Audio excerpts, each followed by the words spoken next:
And then they go out to Chicago, where we do have the Justice Department. You got the Attorney General in Chicago there. This is a way to try to aim stopping the gun violence in major cities like Chicago, New York, Los Angeles, San Francisco, and Washington, D.C. So Attorney General Merrick Garland launching this gun trafficking strike force. And we are going to listen to a little bit of this playback right now. And most times, like I said, high percentages, it's spot on. Yes, sir. And then... So one thing I think to keep in mind, because my fellow mayors, shot spotters obviously out there trying to hawk their services. And I get calls all the time saying, hey, does shot spotter work? It works if you've got a camera system. If you don't have a camera system, it's not nearly as effective. Right. You've got to have the camera system to be able to really zoom in and give the officers that are then responding the guidance. Without the two working hand in glove, I don't think it's that effective. And finally, the one other set that you see, we have a inbox that every SDSC room manages, and that's how we get information with partners. Sometimes we get information from our community partners that they send, like just alerts or information that they have received, and then we try to put that together in slide forms and then present it in roll calls. Because again, the beat cars, which are on the field, are the ones that need to get this information because that's their beat. That's who they're going to be constantly monitoring those and patrolling those areas. Which I'll pass over to our analyst, and he'll give you an example of how this mapping works. All right, sir. Gentlemen, thank you, everybody. So real quick, I'm going to talk a little bit about the success stories that occurs here at the SDSC. So because we have all this technology fused together, we like to try to synthesize everything.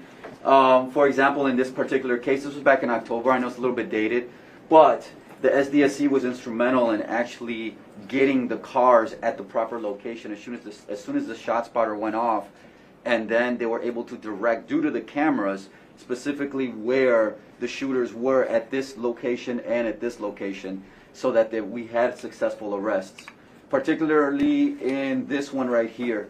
The shot spotter went off at 234 South Independence. After the vehicle pulled up in the area, the SDSC was able to direct our units to go to that particular location. Now, as far as the analytical portion of what goes on here on a day-to-day basis, I like to provide my commander with tactical level intelligence. A lot of the stuff that I provide on a daily basis, we do keep track of the shootings that occur within our district. A lot of it, we try to link whether it's going to be narcotic related, it's also going to be gang related, or whatever the cause may be. Sometimes it's just a simple altercation that causes an actual shooting. But what I like to do is I like to highlight certain areas where I know with very high confidence that there will be a shooting, whether it's going to be because of retaliation or because of the shot spotters that continuously keep occurring within that general area. There is a high probability that a shooting would occur within the next 24 to 36 hours. So I like to provide that with him with a little bit of an explanation why he's moving his resources to that particular area for a better focus, so to speak. I also do the anniversaries, like Officer Cortez explained here. These tend to cause mass gatherings. In particular, some of them go back as far as 2014. Before you keep going, yes, sir.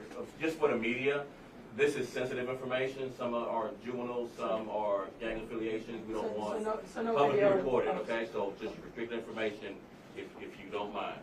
All right, thanks. Thanks, sir. So for the month, we just keep track of all the homicides. We do know that there's gatherings, and a lot of shootings do occur because of these. So we like to keep track of them, and I also like to give where there's going to be a very high likelihood. All right, so that was the update there. Attorney General Merrick Garland in Chicago, focusing on gun trafficking, not only in Chicago, but other major cities as well, like New York, Los Angeles, San Francisco, and of course, D.C. there, as we see week in, week out, major